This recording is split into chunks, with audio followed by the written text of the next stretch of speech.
ரஜினியின் தலைவர் 173 படத்திலிருந்து விலகு அதுதான் காரணமா? மௌனம் கலைத்த சுந்தர் சி. ரஜினிகாந்தை வைத்து கமல்ஹாசன் தயாரிக்கும் படத்தை சுந்தர் சி தான் முதலில் இயக்குவதாக இருந்தார். ஆனா சில காரணங்களால அவர் வெளியேறினாரு. அதுக்கு பல காரணங்கள் சொல்லப்பட்டன. ஆனா சம்பந்தப்பட்ட சுந்தர் சி ஒரு அறிக்கையை வெளியிட்டுவிட்டு அமைதியாகிட்டாரு.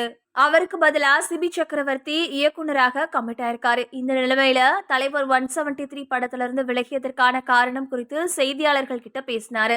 ரஜினிகாந்தும் கமல்ஹாசனும் இணைந்து ஒரு படத்தில் நடிக்கவிருப்பதாக முதலில் தகவல்கள் பரவுச்சு.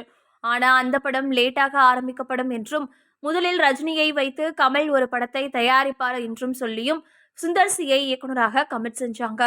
இளம் இயக்குனர்கள் வரிசையா ரஜினிக்கு சொதப்பலான படங்களை கொடுப்பதால சீனியர் இயக்குனருடன் இணைந்தார் சூப்பர் ஸ்டார். ஏற்கனவே ரஜினியை வைத்து அருணாச்சலம் படத்தை ஹிட் கொடுத்திருக்காரு என்பது நினைவு கூறத்தக்கது. அது மட்டும் இல்லாம அவரோட இயக்கத்துல உருவான மதகஜ ராஜா படம் காலதாமதமாக ரிலீஸ் ஆனாலும் மெகா பிளாக் பஸ்டர் ஆச்சு.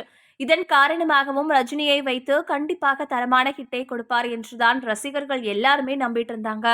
நிலைமை இப்படி இருக்க இந்த படத்துல இருந்து தான் விலகுவதாக அறிவிப்பை வெளியிட்டு அதிர்ச்சி கொடுத்தாரு. ரஜினியை இயக்குவதற்கு பலரும் ஏங்கும் நிலைமையில இவர் விலகியது பெரும் ஆச்சரியத்தையும் கொடுத்துச்சு. அவரோட இந்த விலகலுக்கு பலரும் பலவித காரணங்களை சொல்றாங்க. முதலில் இந்த படத்தை ஃபர்ஸ்ட் காப்பி அடிப்படையில் உருவாக்க சுந்தர் சி விரும்பியதாகவும் அதற்கு கமல் ஒத்து வராததால இந்த வெளியேற்றம் நடந்ததாக சொல்லப்பட்டது. ஆனா அதெல்லாம் உண்மையான காரணமே இல்லை. சுந்தர் சி சொன்ன கதை பிடிக்காததால தான் அவருக்கு பதிலாக வேறு இயக்குனரை ஃபிக்ஸ் செய்யும் சூழல் உருவானதாகவும் பேச்சுக்கள் ஓடுச்சு. அதே மாதிரி சங்கமித்ரா படத்தை சுந்தர் சி ஆரம்பிக்கிறதால தான் இதுல இருந்து விலகிட்டார் அப்படின்னு சொல்றாங்க.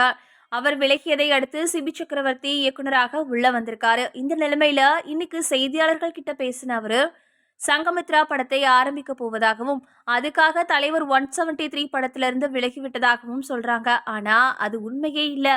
2 வருடங்களுக்கு எனக்கு கமிட்மெண்ட் சரியா இருக்கு. சங்கமித்ரா படத்தை இப்போதைக்கு ஆரம்பிப்பதாக இல்லை. எனவே அதற்கும் தலைவர் 173க்கும் கனெக்ஷனே இல்லை. மூக்குத்தி அம்மன் 2 படத்தின் ஷூட்டிங் முடிந்து 4 மாதங்கள் ஆகிடுச்சு. இப்போ சிஜி பணிகள் போயிட்டு இருக்கு அப்படின்னு சொன்னாரு. முன்னதா கடந்த 2018ஆம் ஆண்டு சங்கமித்ரா படம் பற்றிய அறிவிப்பு வெளியாச்சு. ஆர்யா, ரவிமோகன் உள்ளிட்டோரை வைத்து அந்த படத்தை அவர் இயக்குவதாக இருந்தார்.